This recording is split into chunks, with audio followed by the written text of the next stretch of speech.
And coverage ન્યૂઝમાં આપનું સ્વાગત છે। આગામી 7 જુલાઈના રોજ 147મી રથયાત્રા યોજાવાની છે, ત્યારે કોટ વિસ્તારમાંથી પસાર થતી રથયાત્રાના રૂટ પર આવતા ભયજનક મકાનોને સર્વે કરી નોટિસ આપવાની સૂચના આપવામાં આવી છે। ગત વર્ષે 116 જેટલા ભયજનક મકાનો સામે આવ્યા હતા, ત્યારે આ વખતે કેટલા મકાનો ભયજનક છે તે સર્વેમાં સામે આવશે। આ સાથે આ વખતે રથયાત્રાના દિવસે કોર્પોરેશન દ્વારા ભજન મકાનો પાસે સિક્યુરિટીને ઊભું રાખવામાં આવશે અને કોઈ પણ વ્યક્તિ મકાનની આસપાસ ઊભા ના રહે તેની તાકીદ કરવામાં આવશે। ગત વર્ષે મકાનની છત પાડવાની એક વ્યક્તિનું મૃત્યુ થયું હતું, જેને ધ્યાનમાં રાખીને તંત્ર દ્વારા નિર્ણય કરવામાં આવેલ છે। તૈયારીઓ એમસી દ્વારા કરવામાં આવી છે। શું તૈયારીઓ છે અને કેવી રીતે એનું આપણે અનુકરણ કરીશું? આગામી 7મી જુલાઈને અમદાવાદમાં નીકળવા ભવ્ય રથયાત્રાને અનુલક્ષીને જેનો પરંપરાગત 17થી 18 કિલોમીટરનો રૂટ છે, એ રૂટ પર આવતા તમામ વિસ્તારમાં જે ભયજનક મકાનો હોય અથવા તો કોઈ જગ્યાએ પબ્લિકને અનુકૂળ ના હોય એવા મકાનો સર્વે કરવાની સૂચના આપવામાં આવેલી છે। સાથે સાથે કોઈ અપ્રિય ઘટના ના બને તો આવા ભયજનક મકાનો છે એની ઉપર એક સિક્યુરિટીની પણ વ્યવસ્થા કરવામાં આવી છે, જેથી કરીને કોઈ આ મકાનનો વપરાશ ના કરે એની સૂચના આપેલી છે અને એનો કડકપણે અમલ થાય તે જોવાની સૂચના આપી દીધી છે। સાહેબ, ક્યારે આનો સર્વે કરવામાં આવશે? સર્વે આ તે સૂચના આપી છે એટલે આજકાલમાં જ સર્વે ચાલુ થઈ જશે એનો। આગામી રથયાત્રાના આયોજન માટે રથયાત્રાના રૂટ પરના જેટલા ભયજનક મકાનો છે એ લોકોને નોટિસ આપવાની અને સાથે સાથે જે ભયજનક મકાનો છે એ દરેક મકાન પર એક સિક્યુરિટી રથયાત્રાના દિવસે સિક્યુરિટી ઊભો રાખવાનો, જેથી કરીને કોઈ અપ્રિય ઘટના ના બને એવી સૂચના આપેલી છે।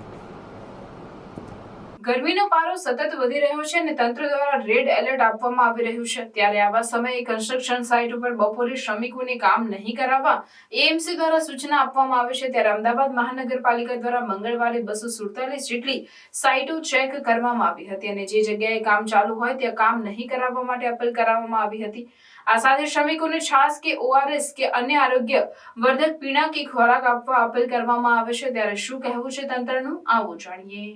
ગરમીનો પારો વધી રહ્યો છે, કોર્પોરેશન દ્વારા છે તે સૂચના આપવામાં આવી છે કે બપોરના સમયે મજૂરોને કામ નહીં કરાવવા દેવાય।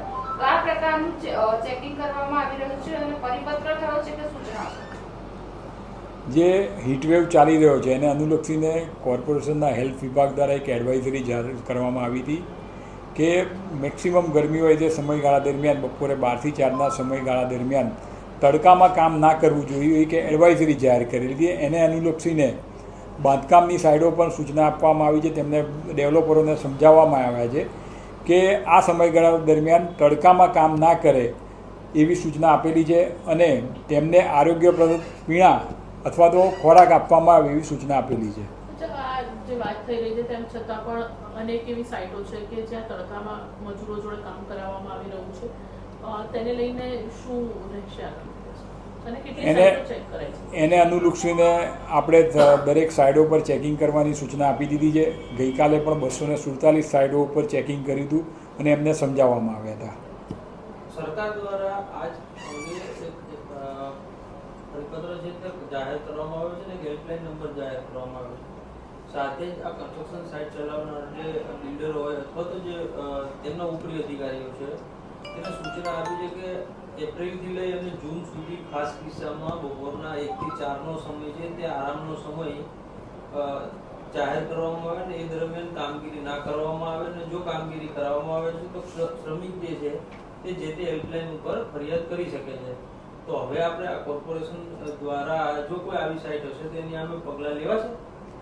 આ એક એડવાઇઝરી છે કે આ સમય દરમિયાન હેવી કામ નહીં, તડકામાં કામ નહીં કરવાની એડવાઇઝરી જાહેર કરેલી છે।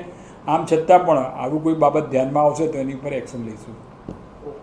अन्य खबरों के लिए चैनल को सब्सक्राइब कीजिए।